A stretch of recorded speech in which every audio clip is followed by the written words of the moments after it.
البدع والأهواء، أهل البدع العقائدية وأهل البدع السياسية. نقول بيننا وبينكم السلف، بيننا وبينكم الكتب، كان فيقول البدع بيننا وبينكم. Alhamdulillahirabbil alamin. Asyhadu an la ilaha illallah wahdahu la syarikalah wa asyhadu anna Muhammadan abduhu wa rasuluh. Allahumma sholli ala Muhammadin abdika wa rasulik wa ala alihi wa ashabihi ajma'in, amma ba'd. Kita lanjutkan pembahasan Kitabul Adab, masuk ke muka surat 87. Masih di level yang ketiga. Qala al-muallifu hafizahullahu ta'ala ad-darsus tsaniya asyar, pelajaran yang ke-12. Wa min adabin nazar, termasuk dari adab melihat adalah an Sahal bin Hunayf radhiyallahu an anna Amir ibn Rabi'ah radhiyallahu an marra bihi wa huwa yaghtasil, melewatinya dalam keadaan dia sedang mandi. Sebagaimana di dalam riwayat yang lain, Sahal ibnu Hunayf, beliau yang menceritakan hadis ini dan beliaulah yang mengalaminya, yaitu beliau sedang mandi, mungkin di sungai atau di semacam perigi. Jelas aurat tak nampak, tapi mungkin badan bagian atas terbuka. Waktu itu ada yang melihat, yaitu Amir bin Rabi'ah. Faqal, maka Amir bin Rabi'ah menyatakan, ma ra'aitu wala jilda mukhabbah, belum pernah saya melihat ataupun kulit yang tersembunyi. Ada riwayat yang lebih jelas, yaitu dia mengatakan belum pernah saya melihat kulit tersembunyi yang lebih indah dari ini. Kulitnya cantik, kulit dari Sahal bin Hunayf radhiyallahu anhu. Falu bitabihi, maka dia pingsan. Sahal bin Hunayf langsung jatuh pingsan. Hatta ma yusalliya, sehingga beliau tidak sholat. Hatta ma yusalli, jatuh pingsan kemudian jatuh sakit, tak mampu berdiri. Min hijjatil wajah, karena parahnya rasa sakit. Berarti kira-kira kena apa ini? Ya, iya kena ain, betul. Kena tembakan ain, mata dengki. Bukan berarti sahabat yang ini dengki, kita tidak mengatakan begitu. Tapi terkadang kata para ulama, yaitu tanpa sadar, seketika itu langsung muncul kekaguman yang berlebihan dan sebagainya, akhirnya ya yang dilihat jadi terkena penyakit. Fa ukhbira bidzalika nabiyyu sallallahu alaihi wasallam, maka Nabi sallallahu alaihi wasallam diberi kabar tentang peristiwa itu. Fada'ahun nabiyyu sallallahu alaihi wasallam, maka Nabi memanggilnya. Da'ahu, jangan diartikan mendoakannya, tapi memanggilnya, memanggil Amir bin Rabi'ah. Fataghayyadha alaih, maka Nabi sangat marah kepadanya. Waqala, Nabi mengatakan, qataltah, engkau akan membunuhnya. Karena terkadang orang kalau kena ain boleh mati. Itu hewan yang hebat-hebat pun seperti apa? Seperti unta itu boleh mati.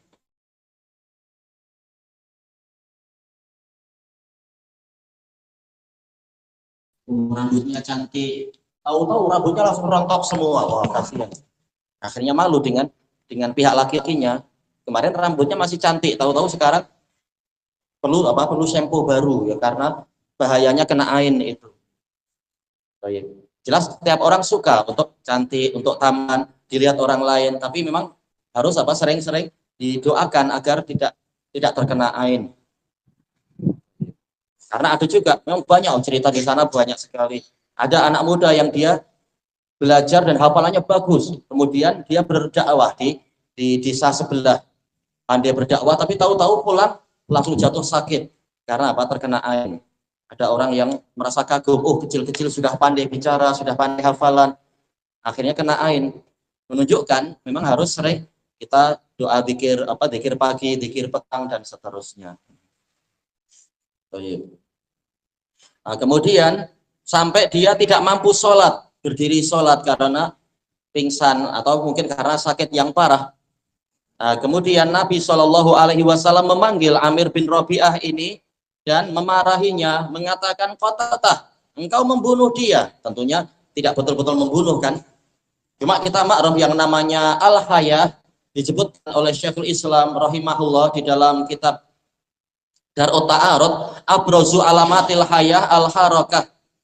Tanda kehidupan yang paling jelas adalah adanya gerakan. Makanya tanaman dikatakan benda mati karena ya itu tidak banyak gerakan, tanaman itu bergerak sendiri.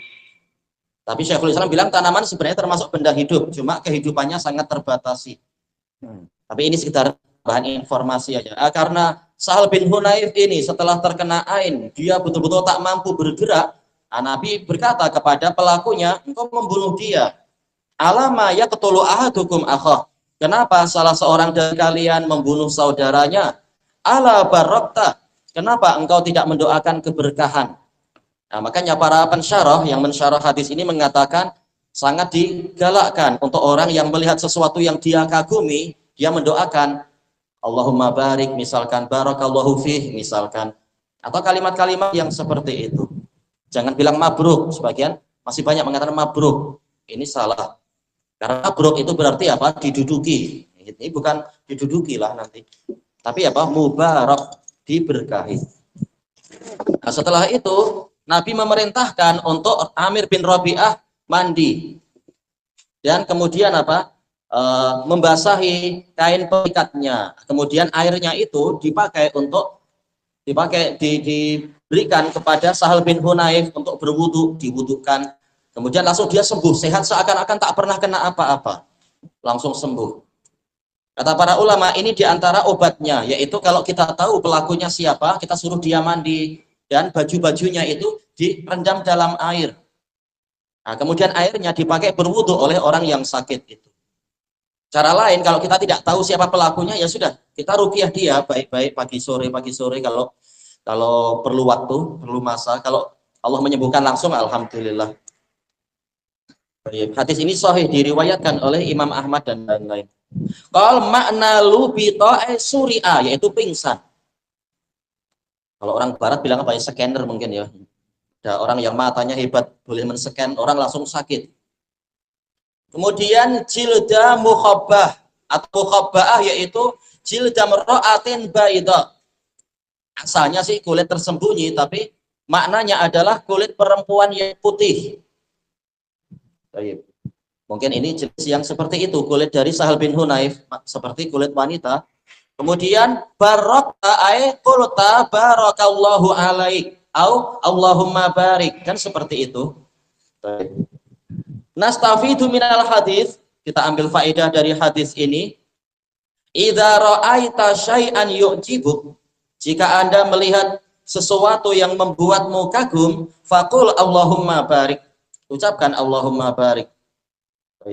Di Yaman banyak orang kereta-kereta cantik ditulis barakallahu fi atau Allahumma barik, berharap agar orang yang menengok membaca itu biar keretanya tak pancit atau apa.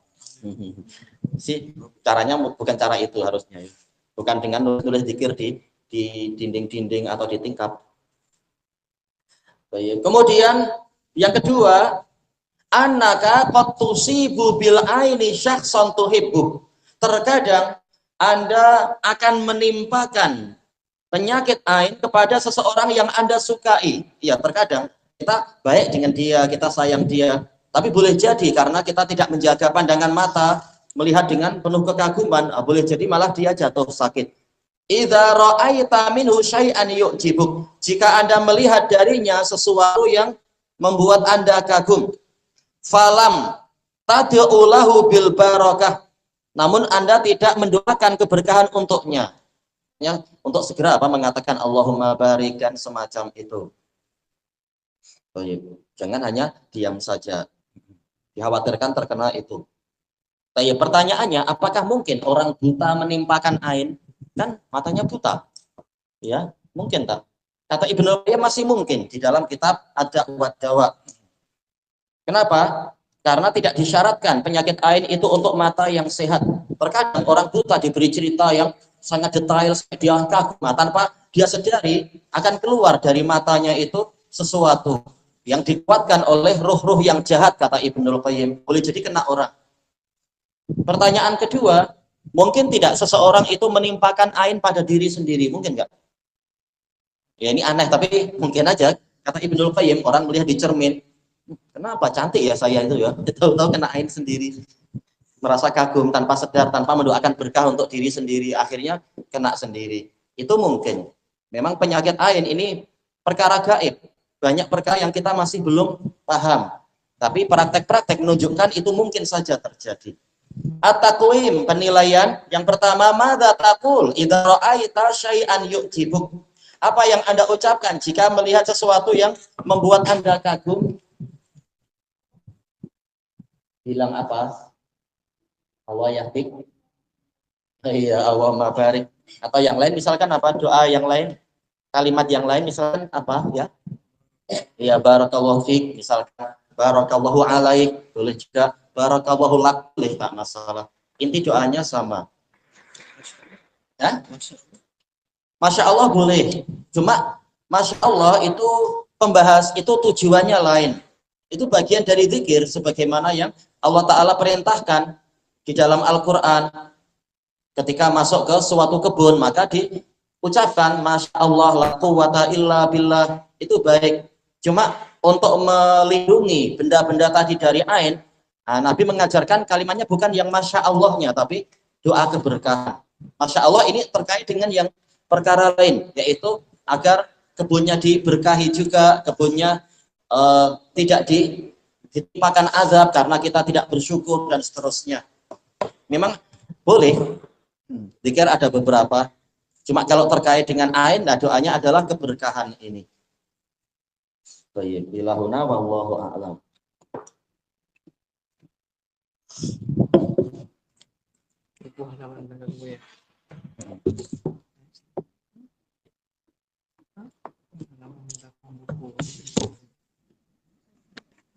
Bismillahirrahmanirrahim. Kita lanjutkan pembahasan dari Syarah Al-Qawaidil Arba. Kita sampai muka surat berapa? 32 atau 31? Masih 31 ya. Baik, kita baca syarahnya. Qala Fadilatul Syekh Shalih Al Fauzan hafizahullah an Abi Waqidinil Laitsi radhiyallahu an. Tidak terkenal namanya, terkenalnya dengan kunyahnya. Sebagian ulama mengatakan namanya adalah Al-Harith. Baik. Qal wa kana mimman aslama amal fath alal masyhur.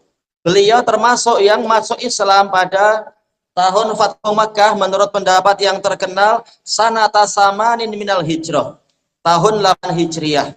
Dan ini diisyaratkan dari ucapan Abu Waqid sendiri, wa nahnu hudasa'u ahdin bi kufr. Kami baru sahaja lepas dari kekufuran. Kemudian wa qauluhu yuqalu laha dzatu anwat, dipanggil sebagai dzatu anwat, pemilik gantungan-gantungan. Wal anwat jam'u nawt wa huwa at-ta'liq, yaitu gantungan-gantungan. Berarti maknanya apa? Dzatu ta'aliq. Yu'alliquna biha aslihatahum. Mereka menggantungkan senjata-senjata mereka ke pohon tersebut. Litabarruki biha, untuk mencari berkah kepada pohon tersebut. Sekarang misalkan kita sedang camping, kita perlu apa? Perlu entah apa ya, sidai baju kah, atau gantung barang ini, gantung barang itu. Berarti kita terkena hadis ini. Kenapa tidak? Ya kita niatnya bukan cari berkah, sekedar ya biar bajunya kering atau untuk biar tidak apa itu, kalau di bawah mungkin kena basah-basah, tak masalah. Kembali ke niat, innamal a'malu binniyat. Yang penting hati-hati ketika pegang barang itu di pohon. Kadang anak letak barang di pohon, itu mau kita pegang ada ulat bulu, wah ini nggak jadi dapat berkah. gatal tangan. Ya jelas niatnya bukan cari berkah. Biasa namanya kanak-kanak apa suka main di pohon, gantung barang ini, gantung barang itu. Biasa. Kadang ada hewan ikut main di situ juga, bahaya. Faqala ba'du sahabah, maka sebagian sahabat alladzina aslamu qariban, yang belum lama masuk Islam, dalam ya'rifu tauhid tamaman, dan belum mengetahui tauhid secara lengkap atau secara sempurna, mengatakan ij'al lana dzata anwat, jadikan untuk kami dzatu anwat, kama lahum dzatu anwat, sebagaimana mereka memiliki dzatu anwat. Mereka itu siapa mereka? Ahmad, sebagaimana mereka punya dzatu anwat, mereka siapa? Ya. Orang apa? Orang-orang yang berada di sekeliling. Orang Muslim atau orang kafir? Iya, orang kafir. Sebagaimana orang-orang kafir memiliki dzatu anwa. Ini menunjukkan apa? Keinginan untuk meniru, mengekor orang-orang terdahulu. Kata beliau, wa hadhihi baliyatut taqlidi wa tashabbuh. Ini adalah bencana taklid. Taklid yaitu apa? Ja'lu kalamil ghair dalilan wa laisa bidalil, menjadikan ucapan orang lain sebagai dalil padahal itu bukan dalil. Sebagian ulama mendefinisikan macam itu. Yang lain mengatakan apa? Ittiba'ul ghair min ghairi ma'rifatid dalil, seperti yang disebutkan oleh Ibnu Najjar Al-Futuhi Al-Hambali, menjadikan yaitu mengikuti orang lain tanpa mengetahui apa dalilan orang itu. Ini taklid, yaitu menjadikan di lehernya ada qiladah, ada tali untuk mengheret dirinya.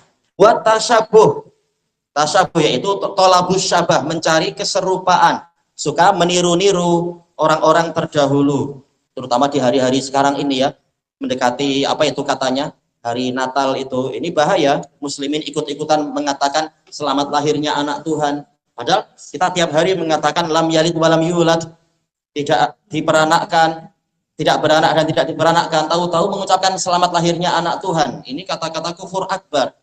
Hampir langit terbelah, langit runtuh, gunung runtuh, bumi terbelah karena kalimat seperti ini. Bagaimana malah orang bermudah-mudah ikut-ikutan mengatakan selamat Natal. Ini kata-kata kufur akbar, na'udzubillah.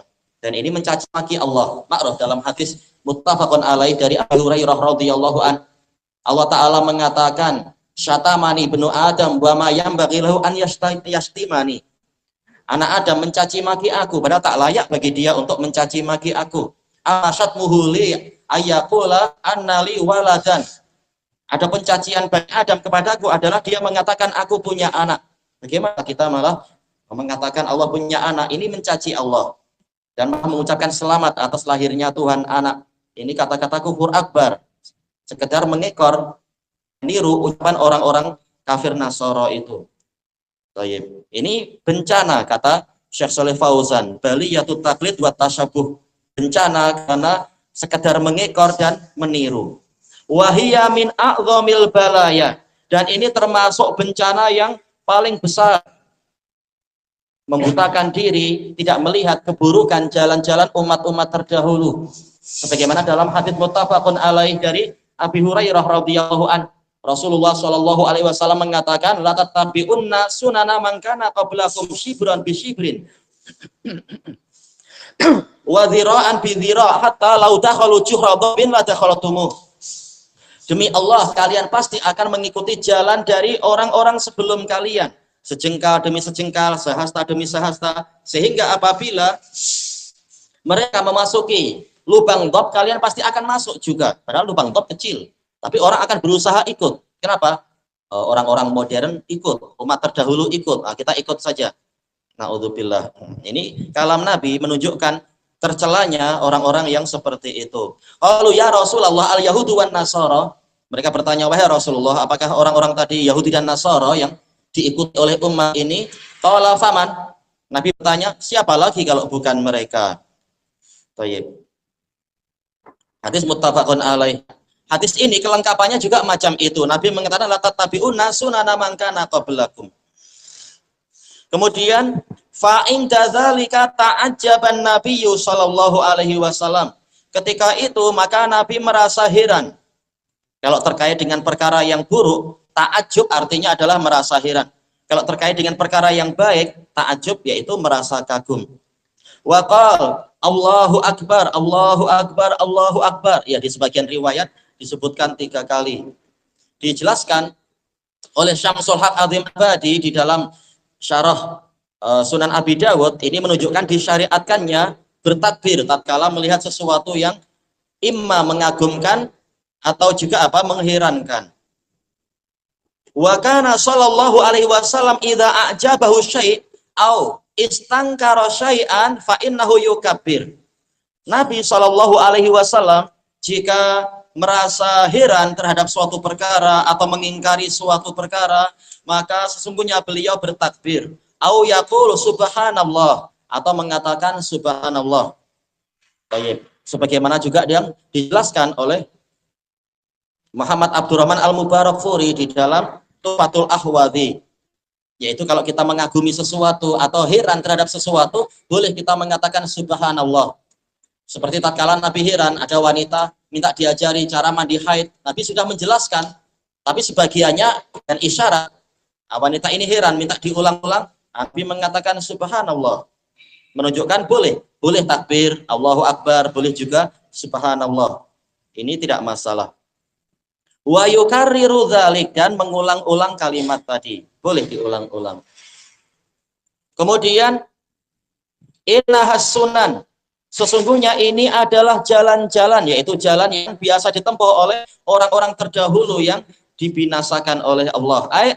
Turuqul lati yaslukuhan nas, jalan-jalan yang ditempuh oleh orang-orang. Wa yaktadi ba'duhum bi ba'd, sebahagiannya meneladani sebahagian yang lain, sekedar mengekor. Seperti yang Allah sebutkan dalam Quran tentang ucapan-ucapan orang kafir, atawasau bih. Apakah mereka saling mewasiatkan kalimat tadi? Menunjukkan sebagaimana kebenaran itu diwasiatkan dari generasi ke generasi, kebatilan juga ada pewarisnya dari generasi ke generasi. Nah, kita dilarang untuk apa? Meniru, meneladani, mengekor kepada orang-orang yang salah jalan. Tapi kita disuruh mengikuti jalan orang yang setia kepada Allah Ta'ala. Allah Ta'ala mengatakan, wattabi sabila man anaba ilai, ikutilah jalan orang yang kembali kepadaku. Fasababul ladzi hamalakum ala hadza, maka sebab yang membawa kalian untuk melakukan perbuatan ini huwa ittiba'u sunanil awwalin, mengikuti jalan-jalan dari orang-orang terdahulu, wa tashabbuhu bil musyrikin, dan meniru orang-orang musyrikin. Apa hukumnya meniru jalan beragamanya orang musyrikin? Apa hukumnya? Iya, hukumnya haram. Allah Ta'ala mengatakan wala takunu minal musyrikin, jangan kalian termasuk dari kaum musyrikin. Kata para ulama, ini diantara dalil yang mengharamkan untuk kita meniru-niru mereka. Baik. Termasuk dalil yang ma'ruf di dalam hadis wa man tashabbaha biqaumin fahuwa minhum, barang siapa meniru suatu kaum maka dia termasuk dari golongan mereka. Kemudian Nabi mengatakan qultum walladzi nafsi biyadihi, kalian telah berkata demi zat yang jiwaku ada di tangannya. Ini menunjukkan jawazul halif qabla istihlaf li taqwiyatil kalam, boleh bersumpah sebelum dimintai sumpah untuk menguatkan pembicaraan. Kama qalat Banu Israil li Musa, seperti yang dikatakan oleh Bani Israel kepada Musa. Kenapa qalat? Apakah mereka perempuan? Tentunya bukan itu. Tapi apa? Kullu jam'i taksirin mu'annas, setiap jamak taksir itu dikatakan mu'annas. Seperti apa? Qalat lahum rusuluhum, pakai qalat bukan qala. Masalah boleh tak masalah. Baik. Banu Israel, keturunan Israel, siapa Israel namanya? Siapa nama Israel? Israel. Israel itu siapa namanya? Aywa, Nabi Yakub. Yakub bin siapa? Yakub bin siapa? Yakub bin Yusuf. Yakub bin Adam. Boleh, tapi jauh sangat. Yakub bin iya, Ishak bin Iya, Ibrahim bin Azhar bin Allahu alam, susah. Ya, disebut di dalam kitab Bidayah Nihayah, tapi tak tahu sanadnya.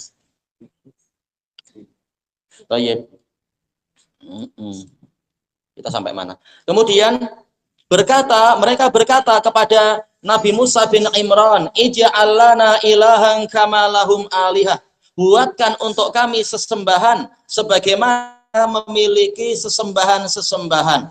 Padahal baru saja mereka diselamatkan oleh Allah dari serangan Fir'aun dan melihat bagaimana Allah membinasakan Fir'aun. Bagaimana kemudian tatkala mereka melewati lautan itu, mereka kemudian melintasi suatu kaum yang ya'kufuna ala asnamil lahum. Mereka beritikaf di sekeliling patung-patung mereka. Tahu-tahu mereka minta Nabi Musa agar membuatkan untuk mereka satu sesembahan. Ini na'udzubillah, tidak ingat kepada Allah Ta'ala. Qala innakum qaumun tajhalun.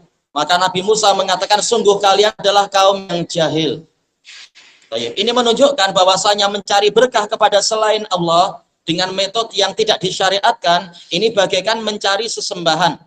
Karena berkah itu datang dari Allah. Sebagaimana dalam hadis yang diriwayatkan oleh Imam Muslim dari Abdullah bin Mas'ud radhiyallahu an, tatkala para sahabat kekurangan air, kemudian ma'ruf ceritanya panjang itu, tatkala air sudah memancar di sela-sela jari Nabi mengatakan, halumu ilamain mubarak wal barakatu minallah. Kemarilah kalian menuju kepada air yang diberkahi dan berkah itu dari Allah. Nah, ini ajaran Nabi Tauhid. Coba kalau Habib air keluar dari jarinya, dia akan minta dikultuskan itu. Tanpa keluar air dari jari aja minta dikultuskan, minta dicium-cium tangannya di Indonesia itu. Tanpa ada orang minta, dia akan tangannya gini, begitu disambut. Minta tangannya dicium. Gimana kalau tangannya keluar air? Apalagi Habib Sufi kan, tidak akan mengatakan oh berkah dari Allah, tapi apa? Berkah adalah dari Habib-Habib kalian. Padahal Nabi mengajarkan berkah itu dari Allah. Kalau mencari berkah dari yang lain, akan mencari sesembahan yang lain. Nabi Musa mengatakan kalian adalah kaum yang jahil, menunjukkan bahwasanya kejahilan menyebabkan orang-orang itu jatuh kepada kesyirikan. Senantiasa kejahilan akan menyebabkan timbulnya berbagai macam fitnah. Memang kuncinya adalah ilmu. Musa alaihi salam lamma tajawazal bahr. Nabi Musa alaihi salam tatkala beliau melewati lautan. Laut mana? Iya, Laut Merah.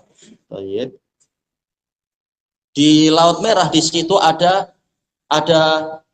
apa namanya istilahnya ya? Itu lautnya memang luas dan di sekelilingnya di dekat situ ada beberapa pulau. Ada satu pulau namanya Taron. Nah, di pulau itu ada gunung yang sangat tinggi. Yang dengan sebab tinggian gunung itu, angin yang datang dari kemuncaknya, istilahnya datang ke kemuncaknya itu nanti akan terpecah kemudian berpusing, akhirnya membentuk pusaran air. Semula pusaran angin, tapi kemudian sampai ke bawah sehingga terbentuk pusaran air.